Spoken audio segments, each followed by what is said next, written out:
and welcome to Flips Hair Magazine. I'm Brooke Pierce, and today we're sitting down with our special guest, stylist to the stars, Mr. Christopher Mckinnie. Thank you for being here. Thank you for having me. No problem. I'm so honored for you guys asking me to be here today. No problem. Okay, so before we get started talking about your clothing line that you just launched, we're going to get to know you a little better, okay? Okay, sure. All right. So how old are you? I am 25 years old. Okay. Just recently turned 25 January 1st. So I'm still celebrating life on that. Well, happy birthday. Thank you. Happy belated birthday to me. Thank you.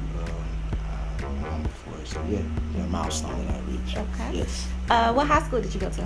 I graduated from Tresvant High School back in 2010. Okay. So that's the high school that I attended growing up. And which college did you go to? I attended Laux College. That's a historical HBCU, South Memphis, Tennessee. Yeah.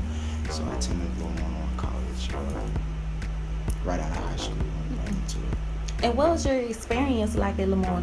Laux College brought by a lot of different experiences. Going into Laux College, my focus was on music. That's my first love.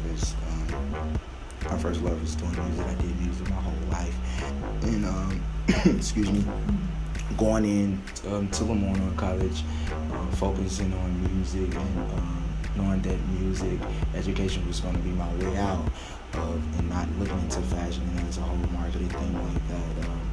That's what I decided to do, and that's what I had decided to take up in college was music, but different experiences. College was a way of just showing me how, to me, the way of life and the changes with life and growing up and being on my own and different things like that and finding out who I really am. And so that was a way, college was a way of bringing that forefront. And so college was good though. I really, really enjoyed college. I made lifelong friends in college. Okay. Yes. So if you were talking to a group of younger people getting ready to graduate high school, would you recommend them going to college? I would recommend going to college, and then again, I say I wouldn't recommend going to college. Okay. I do have my two legitimate reasons of why I say both. Okay. The first reason I would speak on why I would not say that I would say go to college because of the experience. If that's what some people get out of college, if this experience, I mean, kudos to them, but you do still have money that you have to pay. And then that's that piggyback on why I say you shouldn't, because it's loans and financial things that you have to take care of once you graduate from college. And a lot of people go into college not thinking of what they really want to do, just going because they hear a lot of other people or my friends are going to college, so let me try it out as well. So that's my two legitimate reasons of why I say you should go to college and you shouldn't go to college. Because it's like me, like I use myself for example a lot. When I went into college, yes, I knew what I wanted to do, but like I said, I found myself in college because that's how I just went on and said, hey, this is what I'm going to do. I'm going to follow my dreams, do this. This is not where I want to really be. Knowing that and just being honest with yourself and just saying, no, this is something that I really don't want to do. Because a lot of people don't like school. And you don't really need school to, like, you can do trade or different things like that. You don't really have to go to a 4-year institution to pursue your dreams. Yeah, to be successful. No, not at all. So that's why I say both. What neighborhood did you grow up in? I grew up in not so good neighborhood. I grew up in Raleigh. And that was 4293 Merrill Crest Code. Growing up in there, yes, I stayed there all my life. And my dad and my mother, whom I love dearly, I have 7 other siblings, and so guess our home and whatever was different, but the neighborhood was still kind of, as kind of hard and like the hood or whatever. But my parents, my dad being a pastor and my mom being a first lady, they brought us up right. we always kept clothes on our back, and things was a little different. We just stayed in the hood because of my dad like built our home like in the hood. Okay. So that's why the neighborhood wasn't so good, but I enjoyed it. Mm-hmm. I can say I really did enjoy my childhood. That's good. I can remember a lot of different things going on as a childhood, not being abused or anything like that, but just having a nice, wholesome childhood. It was the best, and it made me who I am today, actually. Yeah. Okay, that's great. Okay, so we're going to talk about your clothing line. Okay. Sure. Okay, so he got excited. Sure. So tell everybody what the name of it is. So everyone, the name of the clothing line is called Sir, S-I-R, and the S stands for successful, the I stands for independence, and the R stands for respected. And the Lord gave me this name back in 2014. Okay. I woke up in a dream. Mm-hmm. I woke up out of a dream, and He laid it forth. And that's why one of the reasons why I call my show the Live Art Show, because everything dealing with my clothing line is like handcraft stuff to the utmost luxury, like piggybacking on and being inspired through a lot of designers like James Bonner, and being inspired through them, being inspired through Ballman, and being inspired through Louboutin Tom Ford and different major designers. That's why I kind of piggyback off of and just push myself and going along with my clothing line. And if you actually see a lot of my pieces that I have, it's handcrafted pieces, and the clothing line was inspired as well through my grandfather and grandmother, they are deceased right now. They are deceased. They're going to be with the Lord. That's why you see a lot of things dealing with pearls and bomber jackets that's been so masculine, because I kind of incorporated into like one.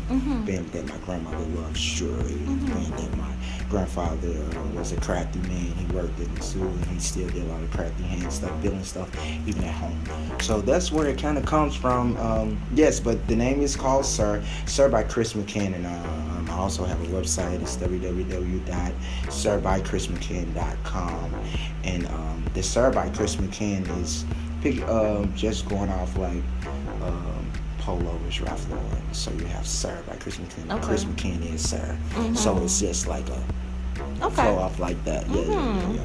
So that's kind of interesting. Yeah, that's neat. Yeah. And I really like your website, by the way. Thank you. Yes, you did a very good job putting it together. Thank you. Yes. Me and my marketing manager, he helped me out a lot with the website, and being hands-on with me, and we're doing brainstorming sessions. It's just getting it out there, even to this day, just pushing myself even more, and that's why I'm so thankful that I'm here today, because it's like another platform, another opportunity to spread not just my clothing line, but to spread the gospel of Jesus, and just letting people know that if you walk with him, he'll do it for you. You keep that faith in him, he will open up the doors. And me not working a job at all, and just wholeheartedly doing my full-size business, and yeah, I'm excited. That's good. Really excited, yes. I'm very happy for you. Thank you. What has been the most challenging part so far about launching your clothing line? Oh, the most challenging part has been finding financial. That's the challenging part, because the challenging part is not putting the pieces together, because like I said, this is something that I love to do. So I wake up pretty much every day with different designs rushing through my head, and getting in the lab and just still pursuing stuff with different visions that I actually see.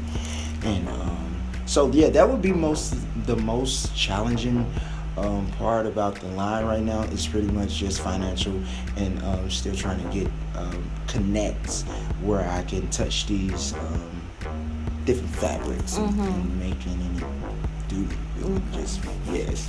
So that's the most challenging part, but everything else is running pretty smoothly. Yeah. Do you find your fabrics here in Memphis? I do find most of my fabrics here in Memphis. Yes, and then I do a lot of manufacturers. Okay. Things as in denim jackets and jumpsuits and different things. So I just do a manufacturing company, and then a lot of it is just me adding on and making it my own. Okay. So, are there any black fashion designers that have inspired you? Yes, black fashion designers. Yes. I know. Look up to more stylists than the black designers. Okay. You can go for Hugo is one of my favorite black designers. Well, fashion stylists. Reason why I choose Hugo and I watch him and I watch a lot of the things that he do, and also I watch Inspiration.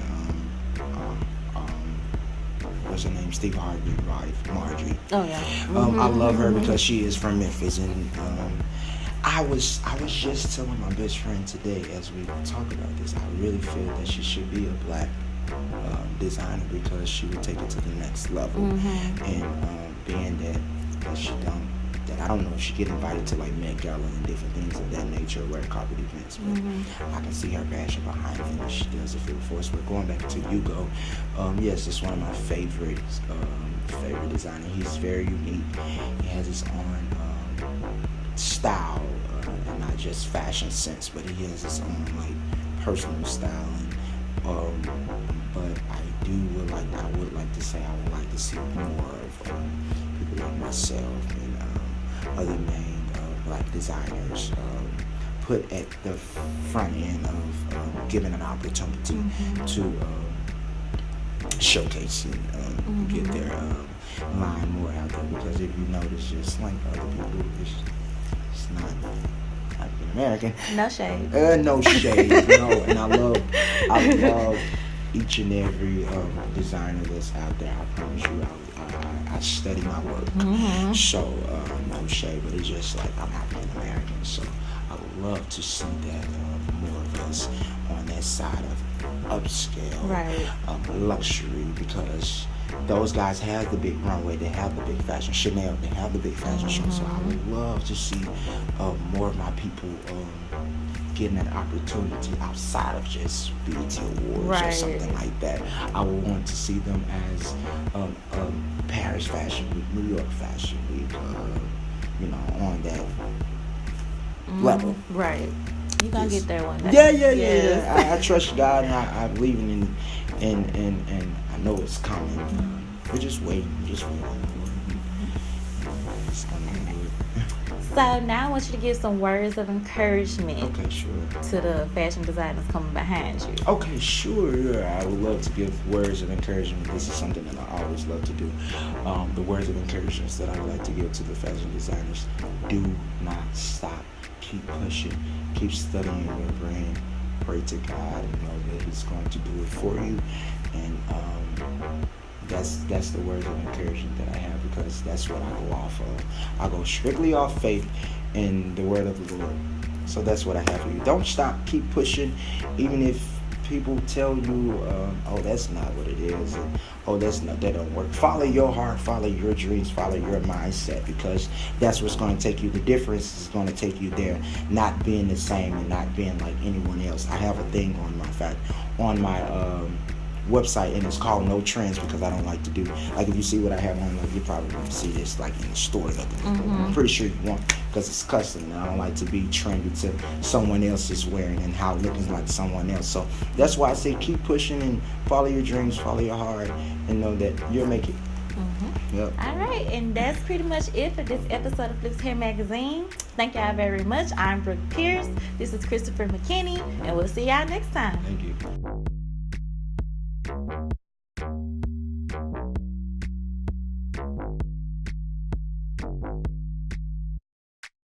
Sunday mass, save my soul.